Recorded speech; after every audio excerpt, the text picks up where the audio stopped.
Sal, I want to talk today about going from invisible to invincible.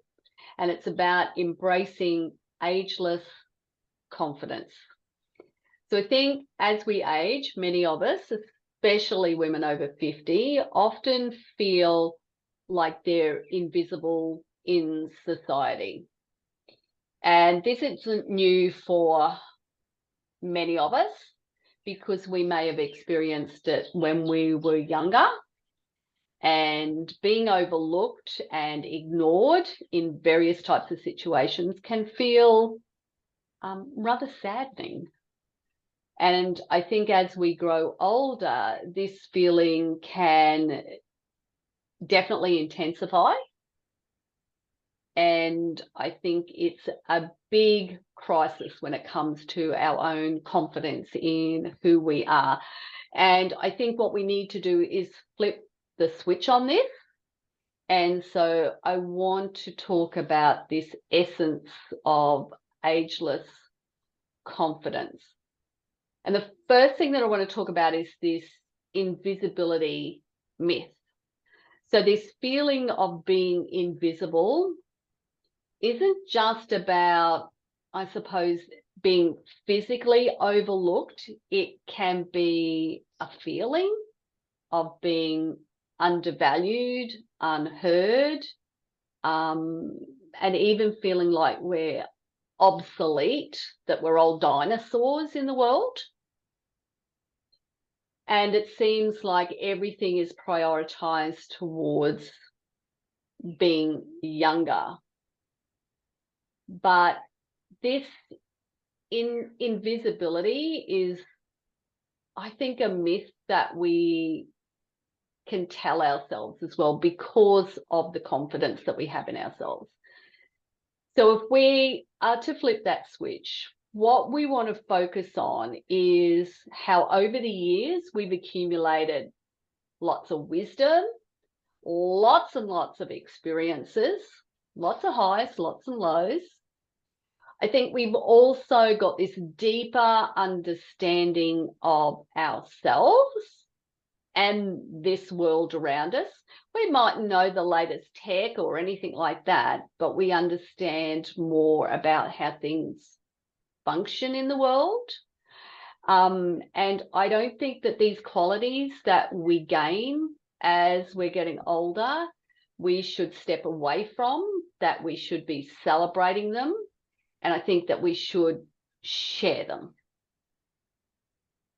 Now, I've been rambling. I've been on my soapbox. So, do you want to jump in there? I think it can come down to losing your identity. Yeah, absolutely. You know, in your 50s, you know, the kids are starting to grow up. They're starting to go off. They're starting to get married. They're starting to have children. Up until that point, you know, for myself, I'm speaking my perspective. You know, I fell pregnant with twin when I was 28. It was suggested I leave work by my then boss back in the 90s. And so I didn't work. Everything was my children up until 14 years ago this year with you. Olivia was 5 when I went back into the workforce, but it was still my identity, was still my children, still my household. So I think it can come down to, it can be feeling invisible, but not knowing who we are. Yeah. It's identifying the shifts that have just happened in our lives and what we've been identified as. You know, we identify ourselves as, you know, a mother or a wife or a partner, or some type of career person, but that's not who we truly are. There is somebody else within that, and it is about connecting with that. And I know this ageless. Yeah, go on. Sorry, I was going to say, I was watching this wonderful thing yesterday, and this gentleman was talking about he felt he needed to go see a counsellor, Yeah. And so the counselor said to him, who are you? And he goes, well, I'm Big such and question. such. I'm a husband, I'm a son, I'm a brother, I'm an electrician, I'm a father, I'm a football player. And she said, okay, well, you're a husband to your wife, you're a son to your parents, you're a Yes. brother to your brother, you're an Mhm. electrician at work. Who are you when you are with you? Mhm. Mhm. And he said that was a really hard question to answer. Oh, it totally is. Yeah, it Mm. really is. Who is this person? Yeah. Yeah. And I think that we identify ourselves as the things that we do, as opposed to the person that we are. And this concept of ageless confidence isn't really about, capturing our younger selves or even competing with younger generations. It's embracing who we are, this inner person that we are, with our experiences, with our wisdom, and yes, with the wrinkles and with the grey hair, and with even possibly the jiggly bits. This is who we are. So we want to identify the value, and our value doesn't diminish as we age. It's simply different. It's transforming, and in fact, it increases. And I think it comes from this self-awareness, acceptance of who we are, embracing the person we are, flaws and all. The little man's behind you again. Hello, Landon. He's gone again. He's very busy this afternoon, Sel. He's very busy this afternoon. The second thing is this continued growth, that we never just simply stand still, that we continually embrace learning and evolving. And it's one of the things that I absolutely love. Reading things, I love researching things, I love learning and looking at new ways of doing things. And I'm always open to that fact that, maybe the way I used to do one type of exercise is no longer the right way to do it, because the research says now it should be done differently. And I'm always open to that. So we think what can happen with age is sometimes we get very set in our ways and we go, no, this is the way it has to be. And we hear this from ladies, right, when we're doing our training sessions. Yeah. Mm-hmm. I think the other thing about this ageless confidence is about sharing the wisdom that we have. We often think that we might feel like we're boasting, and we're probably grown up in an era where it's like, don't be a big noter. Yeah. So, but it is about understanding that we have value, and those experiences are important, and that we should be willing to share them with other people. Yeah. And not just the younger generation, people in like our peers as well, because their lives are not the same as my life. No. And I might have information or knowledge that will help them. They may have knowledge that will help me. Mm-hmm. Look, Sal, I remember my grandfather, when he retired from work, I was still working in Ipswich, in one of the shops there, and he would walk in from his house into this seat, and I used to call this chair the chair of knowledge. Because all his mates would sit there, and I know I would go out there at lunchtime, and I would absolutely love listening to these blokes talking about how Ipswich had changed over the years, what was there, and they would just share all these little stories. And that's engraved in me. That's part of this learning, the growth that I had. And I now understand some of the other aspects of our hometown that I can now share with that younger generation who may not, who don't get to know these people that I knew. Yeah. because they've since passed away. Yeah. I think the other thing about confidence is that physical well-being as well too. So when we take care of our body, it helps us feel strong. It helps us feel capable. And when we do that, we feel more confident in ourselves. And we stand taller. We do. And we smile. Yeah, absolutely. And so when I was thinking about this ageless confidence, it really for me came back down to everything about this physical fitness, because I believe that regular, diverse, challenging types of activities that we do are a real game changer in building this ageless confidence. Because what it does is it cements for us it proves that we're capable of something. It improves our health. It changes our mood. It changes our energy. And it also has the ability to change the community that we're in as well too. And I'm not just talking about physical community. Because we run an online studio, you still get to meet other people. You still get to interact with other people, you know, and I'm not saying that the physical touch and the hugs aren't important. They are. But also think about one of the biggest roadblocks for not being physically active is time. I don't have time to do it. Whereas if you're going to save yourself half an hour driving there and half an hour driving back, when you can just simply flick on your computer and you're there, that excuse of no time is gone. And if you're thinking in your head, well, you know, I need people around me, you're still getting people around you, right? Yeah. And I think it brings you a sense of belonging too. Oh, absolutely.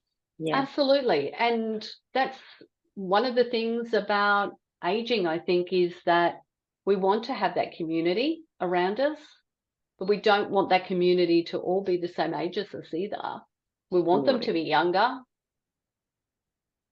and we want some of them to be older. We want to learn from the older people that are around us. We can learn from the younger people, but it's about you having that opportunity to be part of a community that has and the same type of interests as what we have, but also have broader outlooks. And by having the different ages in the group, I think helps Betty, for example. You know, Betty's 83, 84, 85. Yeah. She's one of our oldest clients. But I think being around our youngest clients is keeping her young. Absolutely. Is keeping her ageless because she's still doing her workouts. Yeah. She's still, you know, she's using a computer. You know, 3 months ago, we got a new system. She's using our new software database, our new database. She's using that. So I think the community's keeping Betty ageless.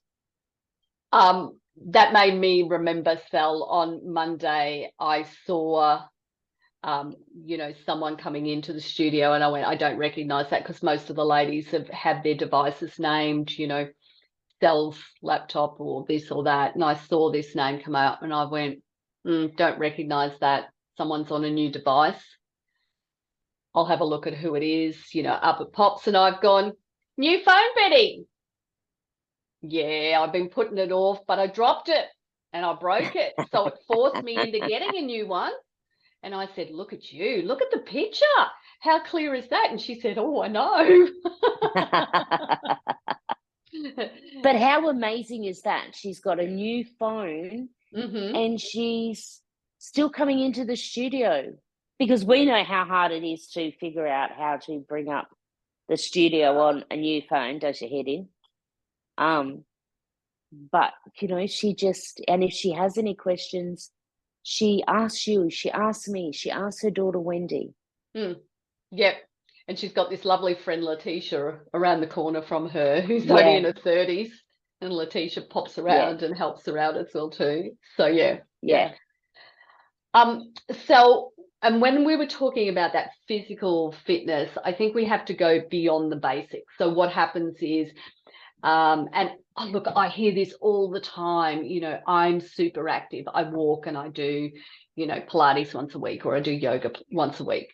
And look, the great forms of exercise, but they really are only just the beginning, because as we age, we definitely want to engage in these diverse forms of physical activity. We've got to do strength training. That's going to build and maintain our muscle mass, which is naturally declining from the age of 30. And I read somewhere the other day that some research that says it can even be as young as 20s, in the 20s. So, you know, and then the other part of it is this high intensity interval training, you know, that keeps our heart strong and keeps our metabolism, you know, functioning.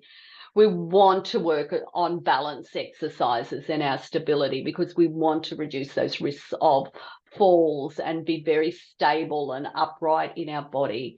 And we want to maintain our joint movement and be able to stretch and reach and do all the things that we need to be able to do for life. So, and we're not going to get that from just simply walking.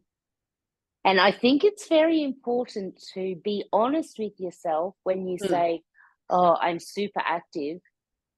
Going to the shops and having coffee 7 days a week with your friends is not being super active.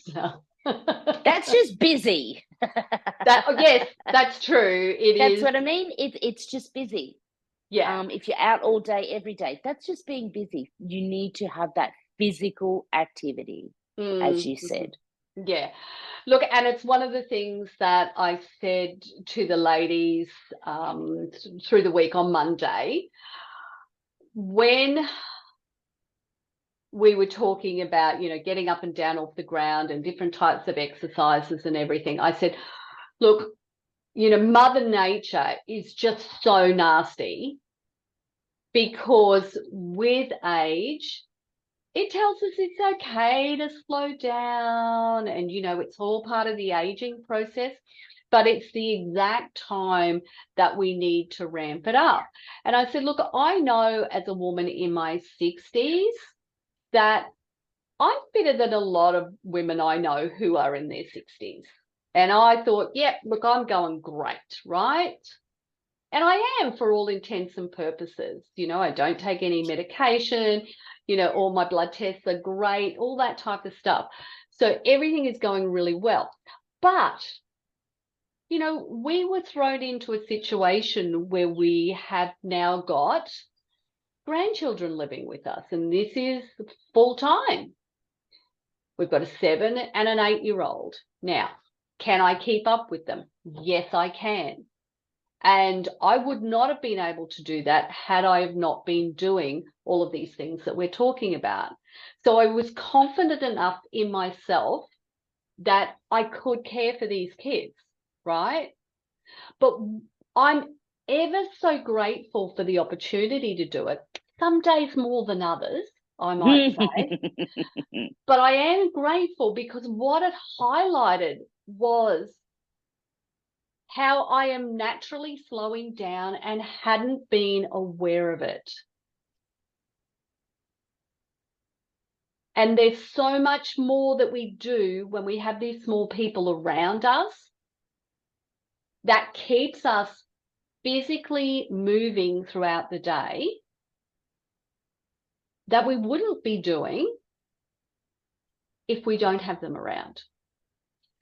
So then, therefore, the question is, what else can you be doing to help yourself each and every day?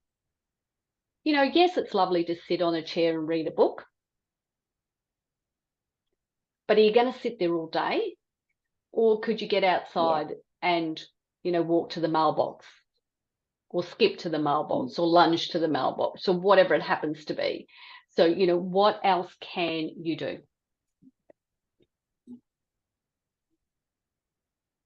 Is there anything else you want to add on that, Sal? No, you've covered everything there. Okay. I really think, in wrapping this up, what we want to do is we want to step into this spotlight and know our own worth, refuse to be overlooked, allow ourselves to speak up if we have something to say. Go after our passions and don't think about the fact that we're getting older. And I remember, you know, when Sue first started working out with us, Sel, and she said to me, I wanted to be a PT. I love this job, but I got told I was too old. And I said, what? If that's what you want to do, if that's what you're so passionate about, go for it. And her husband said the same thing, and she did. And she got her certifications, and now she's training, and she loves it. Yeah. Because she went after the passion, and she was unapologetic about it. That's good. Yeah. Absolutely good. It is good. Yeah. And you want to take up the space in the world. Because nobody you're allowed else, to. Yeah. You're still valuable. Yeah. Nobody else can take up the space that you take up. No. I think it's important to remember that we have a lifetime of experiences that we can draw upon. We have skills that we've honed over the decades of our lives. We have a different perspective that is uniquely ours. And when we embrace our age and everything that comes with it, we are able to transform ourselves from feeling invisible to feeling invincible. Now, we're not going to feel invincible every moment of every day. And that's okay, because that's life. Sometimes we feel good and sometimes we don't. But we want sometimes to stand. You need a 4-hour nap. Sometimes you do. Yeah. But we do want to stand tall. We do want to speak up, and we want to let our ageless confidence shine through. Beautiful. Beautiful. Thanks for joining me, Sel. Thank you for having me as always. And you are very, very welcome. Yes, thank you for joining us, Landon. Ladies, I hope you enjoyed today, and if you have any comments or thoughts, please post below and share them with us as well too. See you, Sel. See you, ladies. Bye, Peter. See you all soon. Bye. Bye, ladies.